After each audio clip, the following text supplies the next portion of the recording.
ওই সময় রাজনৈতিক দলগুলোর সঙ্গে আপনাদের কেমন যোগাযোগ হচ্ছিল? আপনি তো একটি বার্তায় বলেছিলেন যে বিএনপির বিশেষ করে মির্জা ফখরুলের সঙ্গেও আপনার কথা হয়েছে, এরকম একটা বিষয় ছিল। না, আমি বলিনি এটা।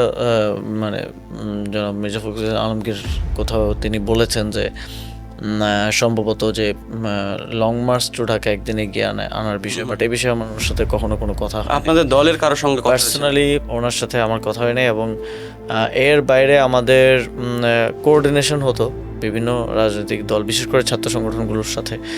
আমি ছাত্র দলের রাকিব ভাইয়ের নাম বলতে পারি, ওনার সাথে কথা হতো, এবং ছাত্র শিবিরের নেতৃত্বের সাথে কথা হতো তখন যারা দায়িত্বে ছিলেন, এবং এর বাইরে অন্যান্য বিভিন্ন ছাত্র সংগঠনের নেতৃবৃন্দের সাথেও কথা হতো আন্দোলনের বিভিন্ন সমন্বয়ের জন্য। বিশেষ করে যখন কর্মসূচি ঘোষণা করা হতো, কর্মসূচি কীভাবে বাস্তবায়ন করা যায়, ওনারাও পরামর্শ নিতেন যে ওনারা কী করতে পারেন, কীভাবে হেল্প করতে পারেন।